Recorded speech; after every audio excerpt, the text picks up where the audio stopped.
Hello and welcome back to the channel. So guys, I have been monitoring this guy called Daddy Freeze for quite a good while now. I have always considered the guy a bit of a fraud. He hides behind his knowledge of the scripture to hide his lifestyle. So he talks about the things that are to his advantage, and then he likes to use the scripture to back that up. Yes, he is well versed in the scripture. Anybody that studies anything is versed in it. To become an expert in anything, it needs 10,000 hours. So if you devote 10,000 hours to anything, you will become an expert in it. And this guy has been studying the Bible for pretty much all of his adult life. So it's no real surprise then that he's able to quote chapter and verse to back up anything, and the Bible cites examples of instances that will back up almost any instance in life. So now this guy, in the last few weeks or so, there was this controversy about the again last and then marrying and remarrying, and then obviously he went into that controversy because there's never any controversy that is going that this guy doesn't pipe in and chime in with his opinion. So he went in and then he was saying, oh, he had a view, and then he was trying to quote that view in some sort of biblical scripture, as he always does, because he doesn't really stand on morality, because his own lifestyle doesn't really have any the footing is very loose if you weigh his lifestyle against morality. But he uses the scripture, as I said, to back up a stance, because the scripture pretty much backs up anything from slavery to taking women by force, to anything and everything. You can find a passage in the Bible that will back up anything. It can either be in the Old Testament or in the New Testament, and people will use it to justify anything.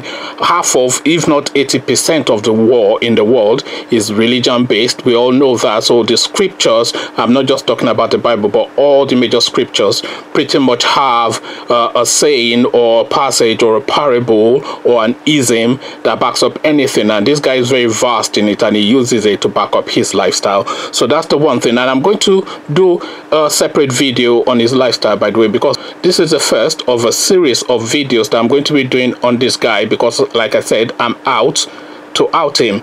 So now this guy went into that again last controversy now because he has been twice married, and some churches, some doctrines within the Christendom has it that if you are married, then you cannot divorce your husband or wife under any circumstances except in instances of adultery, etc.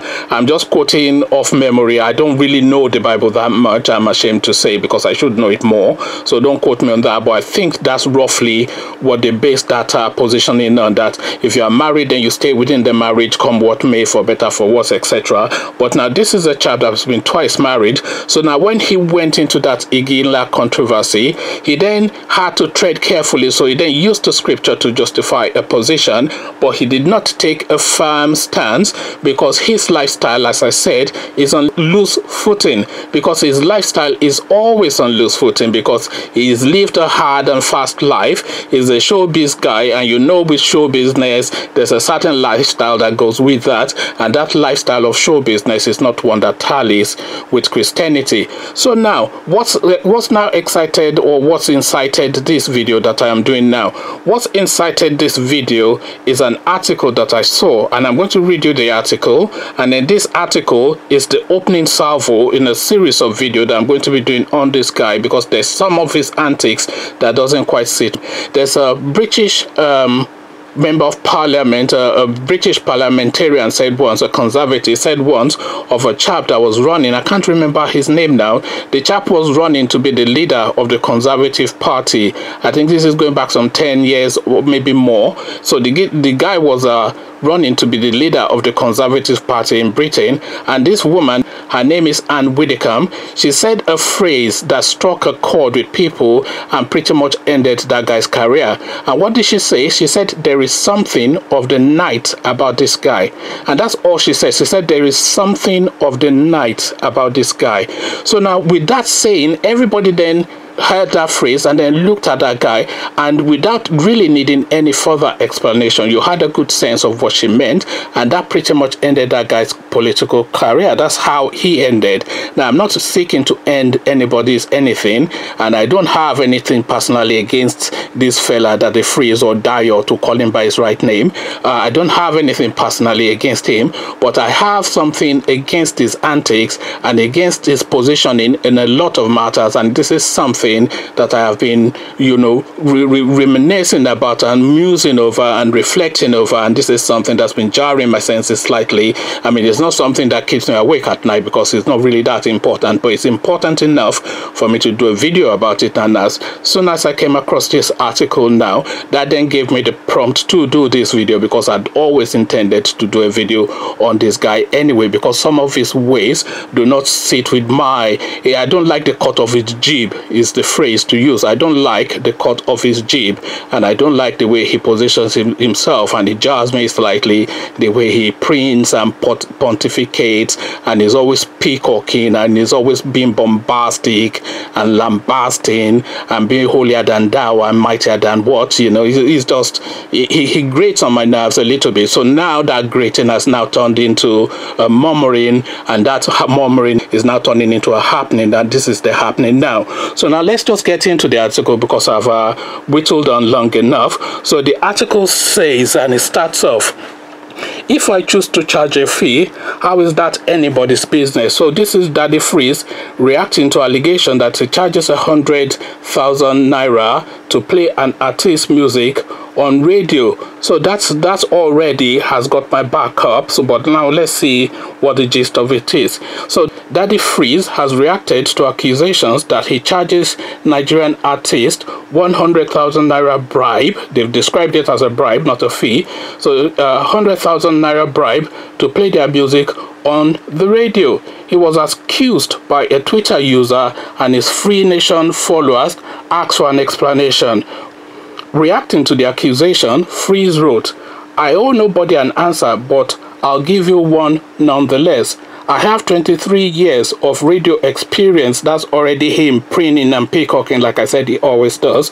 So I have 23 years of radio experience. If I choose to charge a fee, which I should, how is that anybody's business? If I choose to charge a fee, which I should, well, that should be which I do, but which I should, how is that anybody's business? I preach the gospel for free. Now, he says he preaches the gospel for free. How else is the gospel preached, I wonder? Because now they are used to that Nigerian temple where you have to give 10% entrance fee or 10% buy-in of your salary to hear the gospel of God.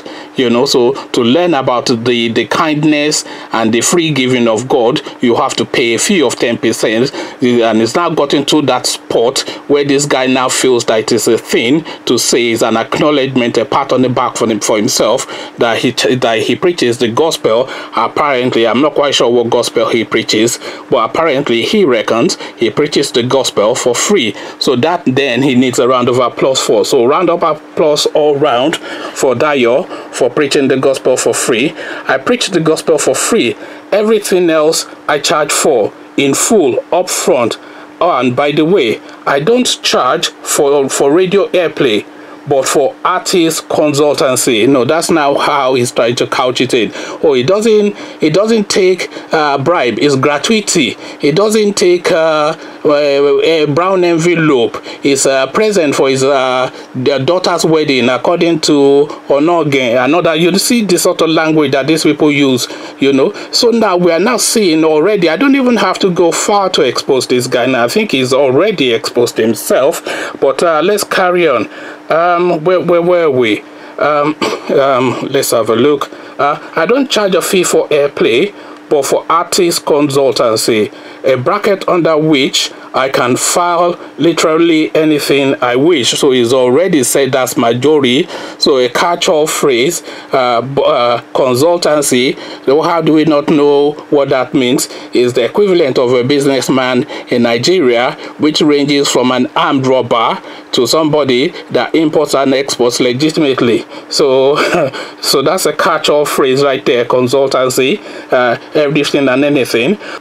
Before you come for OAP, is your song nice? Does it make sense? Would it add value to my show? A minute of my time is in 6 figures. Why should it be? Freeze. That's F-R-Z. That's how he signs himself up. I'm sure he goes Freeze because it's that kind of character, you know, some Humpty Dumpty boy. I think he's from Ibadan. I hope he's not from Ibadan because I'm from Oyo State and I don't really, I hope he's from Osun State or something like that. You know, that would make more sense. So now this is now people now chiming in. So this is a T ranking. Freeze was charging Mandem over 100K to play their music. Laugh out loud. And radio is rigged. They play only 10 songs in rotation, so up and coming acts are screwed from the get-go. Kai. So that says it all. I don't really think I can really add any more to that comment. So now let's see what somebody else has to say. It says, on behalf of all Free Nation members, we need answers, and that ends with an exclamation mark. So this guy is already being exposed without me even having to put my 2 cents in, but I will obviously be putting the cherry on the cake for this guy because he's an irritant and he's had his 5 minutes of fame. So bye bye birdie. Bye bye birdie is effectively what I'm not sure if that's what I'm even going to title this video. Daddy Freeze, bye bye birdie. Okay, so let's go. The Freeze, nobody an answer. I think we've already read that bit. So it's having a bit of a back and forth with people who are challenging him now when he hides his true character behind the Bible, and he will quote you Matthew and Genesis and everything and anything to majority his way through. When his life is fast and loose, and that is the instinct, that is the feel, the texture, the tempo of the guy. Is a fast and loose guy who is in that showbiz world of drinking and babes, you know, whatever, and that's fine. I envy that. I'd happily go into that lifestyle myself. Who doesn't want a life of debauchery and excess? Every man wants that. So now live that life, but then don't go from that life to the Bible, back into that life, charging people 100K to run their songs. So now what about the upcoming artists, like the guy said? Because if the slot is already taken by the 100K payers, and the 100K is the 100K, so all the big names know to throw 100K at him and does have him play, because there has to be an agreed play time before they give up that 100K. So if the big names all throw 100K at him, then what airtime is left for the up and coming? So this is the sort of thing that this guy is doing, and of course he will hide it behind the Bible. So opening salvo to Daddy Freeze, or Dayo, should I call you by your name? So this is the opening salvo, and there's more to come because I've been after this guy for a while now. So now this is now giving me an entree into that thing that I wanted to do. So what says you? Daddy Freeze, or is Daddy Freeze? Is it thawing now? Maybe that will be my title. Like actually, Daddy Freeze Thaws. Daddy Freeze Thaws. It could be one of several. So there we go. I'm not going to make this video go further than this because it's now rattling and on a bit, and I'm rambling as well. But you get the gist. This is now the opening salvo in outing this guy for what he really is. I think people are already onto him anyway, but let's just nail it down and move him on. So now, what are your thoughts on Daddy Freeze? Come share thoughts on this character, this DJ come preacher man, in the comment section. But before you come share thoughts on this DJ come preacher man in the comment section, click on the red subscribe button so it goes gray, the bell button so you are notified as soon as I drop a new video. Soon after you've done both, come meet me in the comment section so we can have a conversation around this. So I'll leave you here, meet you there, but here I say peace.